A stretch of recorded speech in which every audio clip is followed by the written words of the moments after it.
घर की औरत। कहते हैं ना, घर दीवारों से नहीं, उसके अंदर रहने वाले लोगों से बनता है।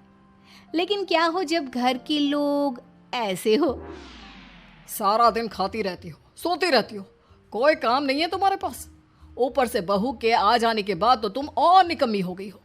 दिखावे के लिए हाथ में माला पकड़ ली है, बाकी कोई काम नहीं करती। अरे कैसी बात कर रहे हैं? अब तो बहू आ गई है, अब तो मेरी बेइज्जती करना बंद कर दीजिए।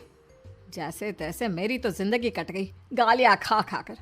अरे उस बेचारी को तो छोड़ दीजिए। तभी बेटे के जोर जोर से चिल्लाने की आवाज आती है। कहा था ना तुमसे रिजाइन कर दो, क्यों नहीं किया? और ये पर्स लटका कर कहाँ निकली? चलो कमरे में, काम करो घर का।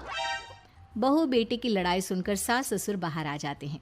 सामने खड़ी होती है नई नवेली बहू रीमा। देख लीजिए माँ जी, शादी से पहले तो मेरे माँ पापा के सामने कहा था कि शादी के बाद नौकरी करने देंगे, लेकिन अब क्या कह रहे हैं? तो तुम माँ जी को क्यों बोल रही है बहू? तब उसका मन रहा होगा, अब नहीं है। पर पिताजी, उसके मन से मेरा करियर तो नहीं चल सकता ना। ससुर को बहू की बात पर गुस्सा आ जाता है। वो बेटी की तरफ देखता है। पापा से जबान लड़ाती है, रुक। ये बोलकर वो पत्नी को खींचकर कमरे में ले जाता है और बंद कर देता है। ये सब देखकर सास दुखी हो जाती है। पति के जाने के बाद सास बेटी से कहती है, देख बेटा, अब जमाना कुछ और है। तेरे पिता ने घर में औरतों की कद्र नहीं की, लेकिन तू ऐसा ना बन। शहर की समझदार पढ़ी लिखी लड़की से शादी की है तूने, उसका ख्याल रखा कर, तमीज से पेश आया कर। जा, बहू को कमरे से बाहर ले आ। लेकिन बेटा नहीं मानता और बहू कमरे में सारा दिन बंद रहती है। शाम को बेटा बाहर जाता है कि सास चाय और बिस्कुट लेकर बहू के कमरे में जाती है। बहू बेटा ये ले, चाय पी ले। रो रो कर कैसी शक्ल बना ली है बेटा। माँ जी, ये कैसे लोग हैं? आप कैसे मैनेज कर रही हैं? ऐसे थोड़ी ना होता है माँ जी। घर की औरतों को तो पिताजी और ये इंसान समझते ही नहीं। क्या करूं बेटा, मैंने तो जैसे तैसे सह लिया, लेकिन तू ना सहना। दोनों बात कर ही रहे थे कि ससुर आ जाते हैं। अच्छा, तो अब बहू को भड़का रही हो? बहुत दिन हो गए मार खाए, अब क्या बहू के सामने खाओगे? जाओ यहाँ से, और जरूरत नहीं है ज्यादा इस लड़की को सर पर चढ़ाने की, समझी? बहू को ससुर की बात पर गुस्सा आ जाता है, लेकिन वो कुछ नहीं कहती।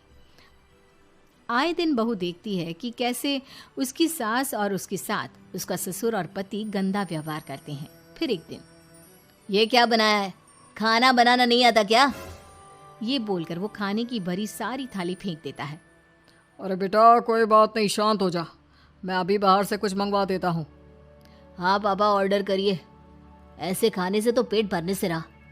वैसे खाना तुमको बनाना आता नहीं और बाहर जाकर नौकरी करना चाहती हो। अरे तुम जैसे को तो पूछते भी नहीं है बाहर। बहू को पति की बात पर गुस्सा आता है, तभी सास बोल पड़ती है। तेरे से ज्यादा पढ़ी लिखी है, वो तो तूने इसे कहा था कि तू नौकरी करने देगा तो तुझसे शादी कर ली, वरना ना ही करवाते इसके माँ बाप तुझसे शादी इसकी। और कमाती भी ये तेरे जितना ही है बेटा। बहू हैरान रह जाती है कि जो सास खुद के लिए एक बार भी खड़ी नहीं हुई, वो उसके लिए बेटे को भी भला बुरा सुना रही है। उसकी नज़र में सास की इज्जत और बढ़ जाती है। वो सास को देखकर ये सब सोच ही रही थी कि उसके कान में एक जोर से चांटे की आवाज आती है। किसको किसको मार पड़ी? वो देख ही रही होती है कि उसकी नज़र जमीन पर बैठी सास पर पड़ती है। अभी तो धीरे से मारा, फिर जुबान खोली ना तो ऐसा मारूंगा कि कान के पर्दे फट जाएंगे। सास रो रही थी। बेटा और पति वहां से चले जाते हैं। पिताजी, अच्छा किया माँ को जोर का चांटा लगाकर। आगे से जबान खोलने से पहले 4 बार सोचेंगी। बड़ी आई। दोनों हंसते हुए वहां से निकल जाते हैं। बहू सास को उठाती है और पानी देती है। मैंने ये दिन रोज देखे हैं बहू, लेकिन तू नहीं सहना। तू अपना जीवन अपने अनुसार जीना। शादी के वक्त मैंने तेरी माँ से बात करने की कोशिश की थी, उन्हें बताया था, लेकिन वो नहीं मानी। बहू सास को पकड़कर रोने लगती है।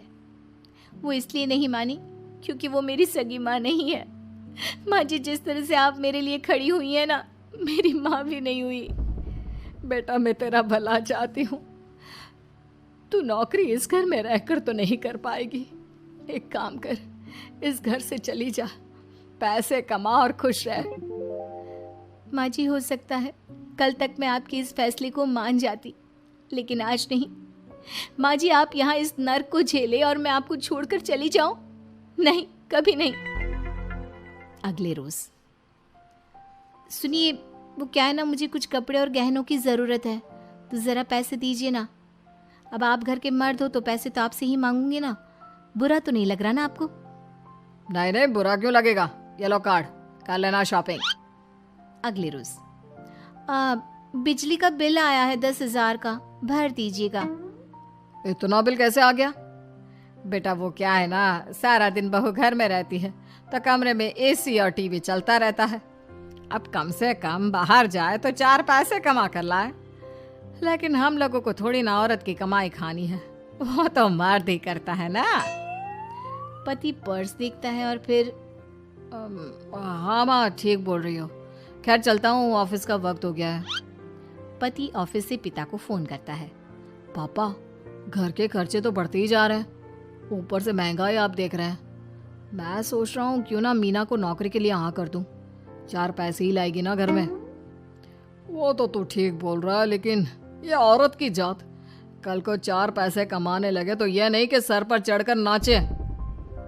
हाँ पिताजी, बात तो सही है, वो तो आप हैं जो माँ को मुट्ठी में रखा है, वरना मेरी वाली तो। खैर, सोचते इस बारे में। शाम को पूरा परिवार साथ बैठा होता है। वो कल पनीर की सब्जी बनानी है तो थोड़े पैसे देकर जाना। और हाँ, कीर्तन भी रखा है संडे को, उसके लिए सामान की लिस्ट बना दी है, ले आना। पापा को दे दो, वो ले आएंगे।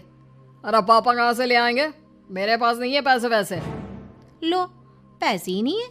मेरे पापा की जेब तो हमेशा नोटों से भरी रहती है। बेटा, लक्ष्मी को जो पूजता है ना, उसके पास लक्ष्मी रहती है। जो घर की औरतों को मारे पीटे, वो भला कैसे लक्ष्मी का लाभ ले सकता है? वाह वाह, क्या बात है, तो जबान खुल रही है तुम्हारी। लगता है भूल गई पुरानी मार और डांट, क्या? हाँ माँ जी, शांत हो जाइए, मैं नहीं देख सकती आपको मार खाता, और फिर हो सकता है कि मैं आपको बचाने आऊँ तो ये भी मुझे मारे। ठीक है बहू, मैं कुछ नहीं कहती, तू ये लिस्ट बस दे दे, मैं चलिए आराम करने। फिर अगले रोज, सुनिए जी, वो मायके जाना है, वो क्या है ना, शादी के बाद से गई नहीं, तो ट्रेन की टिकट बुक करवा देना। तो मैं भी तो साथ जाऊंगा ना तुम्हारे। तो ठीक है, फिर फ्लाइट की ही टिकट करवा दीजिए। वो क्या है ना, अच्छा थोड़ी ना लगता है, आप पहली बार मेरे साथ जा रहे हो और हम ट्रेन से चले, ठीक है ना? पति ऑफिस जाता है, जहाँ उसका दोस्त कहता है, अरे क्या हो गया यार, परेशान सा दिख रहा है, तेरी तो नई नई शादी हुई है, भाभी परेशान कर रही है क्या? अरे नहीं यार, तू तो जानता है थोड़ी सी कमाई में घर चलाना मुश्किल हो रहा है, तू कैसे मैनेज करता है यार? कैसे क्या यार, तू जानता है ना मेरी बीवी रिया को, वो टीचर है, फिर घर में ट्यूशन करती है, साथ में बच्चे भी पढ़ लेते हैं।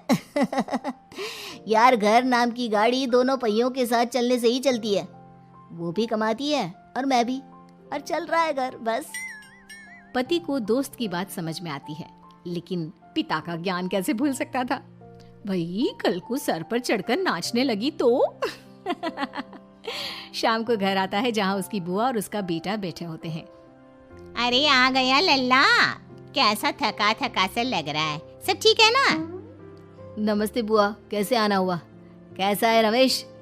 भाई को तो भाई की याद ही नहीं आती। अरे नहीं नहीं भैया, याद नहीं आती तो यहाँ कैसे आता, ये लीजिए मेरी शादी का कार्ड, जरूर आना। पति कार्ड खोलता है। डॉक्टर रश्मि, अरे वाह, तेरी होने वाली बीवी डॉक्टर है। और क्या भैया, आपकी बीवी इंजीनियर तो मेरी डॉक्टर।